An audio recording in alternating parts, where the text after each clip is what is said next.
नमस्कार दोस्तों, आपका स्वागत है हमारे इस चैनल में। आज हम बात करेंगे इस वीडियो में यमलोक जाने से पहले दो नदियों का के बारे में जो हमें मृत्यु के बाद पार करना पड़ता है। दोस्तों, एक बार की बात है, देव ऋषि नारद यमलोक में यमराज से मिलने के लिए पधारे। देव ऋषि नारद मुनि जी को देखकर यमराज भी उनका स्वागत करते हैं और पूछते हैं, हे देव ऋषि नारद जी, आज यमलोक में आने का क्या प्रयोजन है? मैं आपकी किस प्रकार से सहायता कर सकता हूँ? तब देव ऋषि नारद जी कहते हैं, हे धर्मराज, आप तो न्याय के देवता हैं। मनुष्य को उनके पाप और पुण्य कर्मों के आधार पर आप उन्हें स्वर्ग अथवा नर्क में भेजते हैं, इसलिए आपको स्वर्ग और नर्क लोक के बारे में सब कुछ पता है। मैं यहाँ पर यही जानने के लिए आया हूँ कि नर्क की वह कौन सी नदी है जिसमें पापी और पुण्य आत्माएं एक साथ गिरती है। वह नदी कैसी है, उस नदी का क्या नाम है और मृत्यु आत्माएं उस नदी को कैसे पार करती है? कृपया आप मुझे इन सभी के बारे में बताने की कृपा करें। यमराज कहते हैं, हे देव ऋषि, यमलोक के मार्ग में जो नदी पड़ती है उसे बैतरीण कहा गया है। यह नदी अगाध, दुष्ट और देखने मात्र से ही पापी मनुष्य को महाभयभीत करने वाली है। इस नदी में मांस, रक्त, पीप आदि से युक्त जल बहता रहता है। मांस और कीचड़ से व्याप्त इस नदी से अत्यधिक दुर्गंध आने लगती है, जिसे पार करना पापी मनुष्यों के लिए बहुत कठिन होता है तथा यह नदी भयंकर नुकीले दांतों वाले जीव जंतुओं से व्याप्त है। फिर यमराज देव ऋषि नारद को अपने साथ लेकर बैतरी नदी की ओर प्रस्थान करते हैं। यमराज कहते हैं, देखिए देव ऋषि नारद जी, बैतरी नदी में पापी आत्माएं यमदूत के द्वारा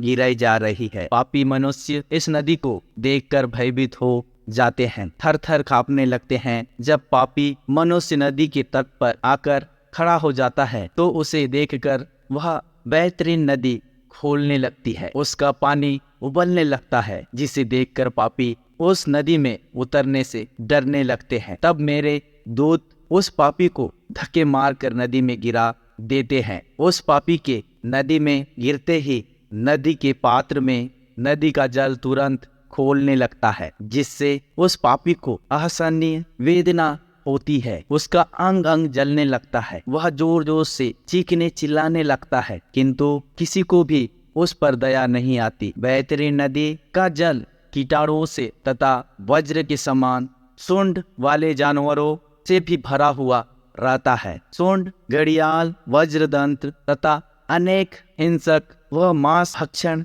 जलचर से वह महानदी भरी हुई है। यमराज कहते हैं, हे देव ऋषि, पृथ्वी पर प्रलय के अंत में जैसी 12 सूर्य आकाश में एक साथ दिखाई पड़ते हैं, ठीक उसी प्रकार से नर्क में भी 12 सूर्य आकाश से उस नदी को तपाते हैं, जिससे नदी का पानी उबलने लगता है। उस महा भयंकर नदी में गिरने वाले पापी मनुष्य दर्द से चिल्लाते हुए करुण विलाप करने लगते हैं। उनके मुख से बार बार अपने परिवार के लोगों का नाम पुकारा जाता है, किंतु उनकी मदद के लिए यहाँ कोई नहीं आता। दुष्ट और पापी लोगों की गति ऐसी ही होती है। वे सभी पापी मनुष्य बैतरी नदी में इधर उधर भागने लगते हैं। ऊपर से तपते हुए 12 सूर्य की गर्मी से वे जलने लगते हैं, तो फिर वे नदी में डुबकी लगाते हैं, लेकिन नदी का पानी भी उनके शरीर को शांत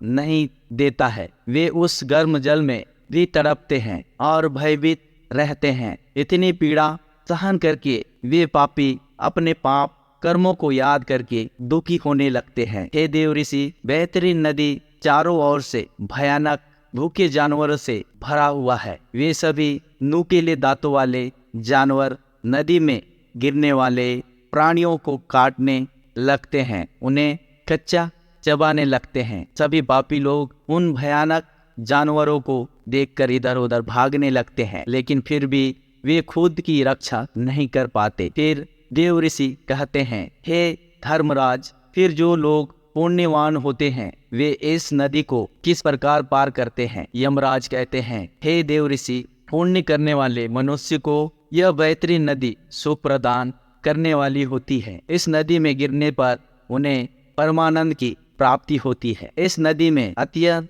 सुंदर सोने से बनी हुई नौकाएं हैं। उन नौकाओं में सवार मल्हाल उन नदी के तट पर आए हुए पुण्यवान मनुष्यों का स्वागत करते हैं और उन्हें प्रेम पूर्वक कहते हैं, हे महान आत्मा जन, आप इन नौका में सवार हो जाए और सुख पूर्वक वैतरी नदी को पार करो। जिसने पृथ्वी लोक पर पुण्य किए हुए होते हैं वही मनुष्य नौकाओं में बैठने के योग्य होता है। जो लोग पापी होते हैं उन्हें नदी के तट पर खड़े मेरे दूत धक्के मारकर नदी पर गिरा देते हैं और नदी में मौजूद कौवा, बगुला, उल्लूक आदि पक्षी उस पापी शरीर पर चोट से प्रहार करने लगते हैं। पुण्यवान मनुष्यों को नदी का जल अत्यंत सुंदर और पवित्र दिखाई पड़ता है। उन्हें उस नौका में बैठने पर किसी प्रकार का कष्ट नहीं होता है और वे जल्दी ही उस महान नदी को पार करके आगे चले जाते हैं। वे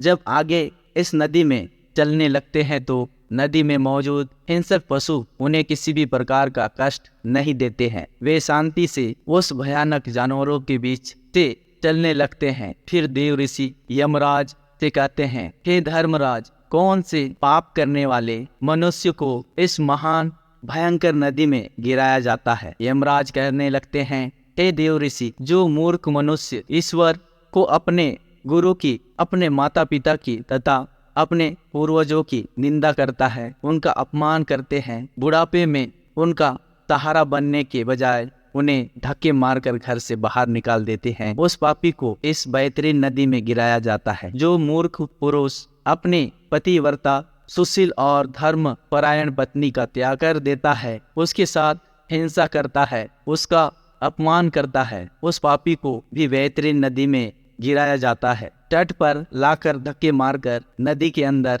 गिराया जाता है। हे देव ऋषि, जो मनुष्य उसकी शरण में आए हुए मित्र हो या साधु या सन्यासी, बालक तथा बूढ़े लोगों का वध करता है, जो शरण में आए हुए स्त्री के साथ अनैतिक कार्य करता है, उसे भी इस नदी में गिराया जाता है। नदी के पात्र में गिरकर वह करुण विलाप करता है, अत्यधिक कष्ट भोगता है। जो स्त्री पति के साथ विश्वासघात करती है, दूसरे पुरुषों के साथ संबंध रखती है, व्यभिचार करती है, उस पापी स्त्री को भी इस नदी के पात्र में गिराया जाता है। बड़े सूंड वाले जानवर, घड़ियाल आदि उस स्त्री पर झपटता मारते हैं और वह उनसे बचते बचते इस नदी के पात्र में आगे चलने लगती है। जो पापी मनुष्य शांत और कमजोर लोगों को अकारण ही दुख देता है, पैसे की हेराफेरी करता है, वह भी इस नदी में गिरता है और कृमि उसका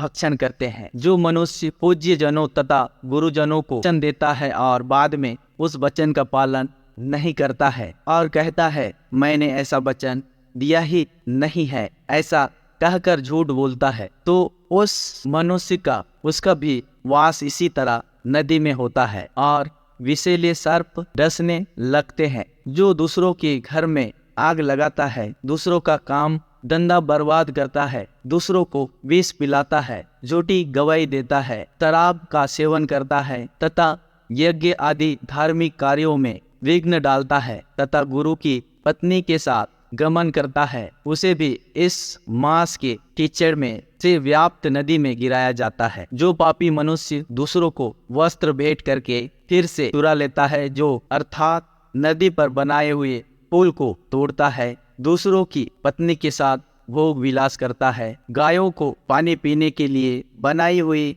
बावरी को तोड़ता है तथा छोटी कन्याओं के साथ बलात्कार करता है, उसे भी धक्के मारकर उसे उस नदी में गिराया जाता है। नदी में स्थित जानवर उसका मांस नोच नोच कर खाने लगते हैं। जो भी मनुष्य दान नहीं करता, दान देकर बाद में पश्चाताप करता है, मांस का भक्षण करता है, गायों को मारता है, वह भी इस नदी में गिराया जाता है। अहंकारी, दूसरों की झूठी प्रशंसा करने वाले, गर्भपात करने वाले भी इसी नदी में गिराए जाते हैं। इतना सुनकर देव ऋषि नारद जी आश्चर्यचकित हो जाते हैं और यमराज कहते हैं कि हे धर्मराज, इस महान भयंकर नदी का वर्णन सुनकर तो मेरे रोंगटे खड़े हो गए हैं, किंतु हे धर्मराज, मैंने सुना है कि नरक में एक और नदी भी है जो बहुत ही सुंदर और पवित्र है, कृपया आप उसका भी वर्णन करें। धर्मराज कहते हैं कि देव ऋषि नारद जी, इस बेहतरीन नदी को पार करने के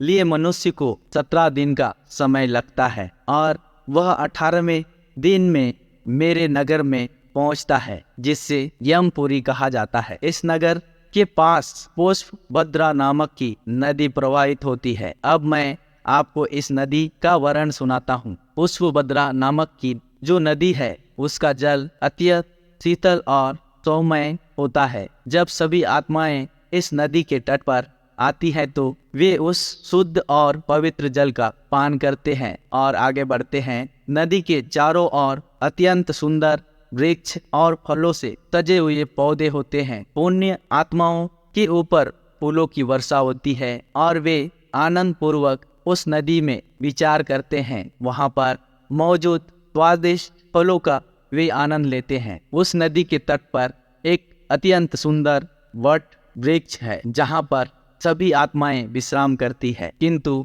यम के दूत पापी आत्माओं को वहां पर विश्राम करने नहीं देते हैं, धक्के मारते हैं और आगे चलने के लिए कहते हैं। उस प्राणी के पुत्रों के द्वारा जो भी मानसिक पिंड दान किया हुआ होता है उसे वह स्थान का प्राप्त होता है और वह उसे खाकर आगे बढ़ता है। फिर देव ऋषि जी कहते हैं, हे यमराज, बेहतरीन नदी के ताप से बचने के लिए मनुष्य को कौन से कार्य करने चाहिए? यमराज कहते हैं, हे देव ऋषि नारद जी, मनुष्य यदि इस महातापी नदी को शीघ्रता से पार करना चाहता है तो उसे पृथ्वी लोक पर गाय का दान करना चाहिए। लाल अथवा काले रंग की शुभ लक्षणों वाली गाय का नाम बेहतरीन रखना चाहिए और उस गाय का दान करना चाहिए।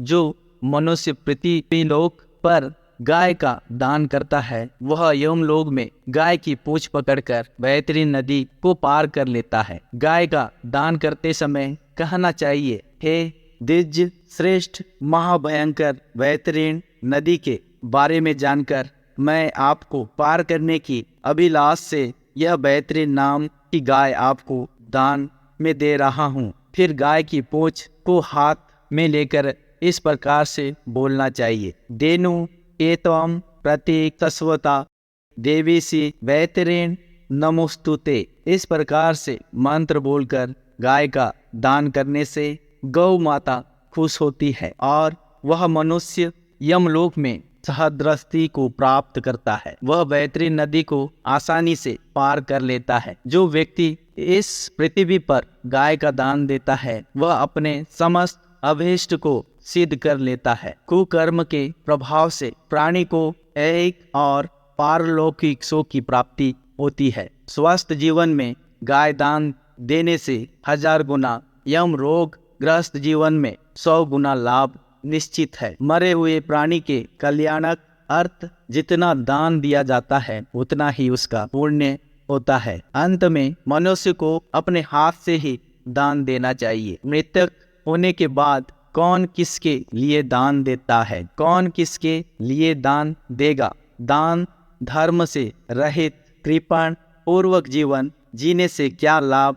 इस नश्वर शरीर से स्थिर कर्म करना चाहिए। आत्मा अतीत है और वह एक ना एक दिन इस शरीर का त्याग करके चली जाएगी, इसलिए बिना लोभ किए मनुष्य को दान अवश्य करना चाहिए। इस प्रकार से यमराज ने देव ऋषि नारद जी को यमलोक की बेहतरीन और पुष्पभद्रा नदी का वर्णन किया है। उम्मीद है आपको यह जानकारी अच्छी लगी होगी। वीडियो को लाइक जरूर करें और कमेंट में जय श्री हरि विष्णु जरूर लिखें। साथ ही हमारे चैनल को सब्सक्राइब करें ताकि ऐसे ही वीडियो डालते ही आपके पास सबसे पहले नोटिफिकेशन पहुंचे। मिलते हैं अगली वीडियो में। आपका बहुमूल्य समय देने के लिए बहुत बहुत धन्यवाद।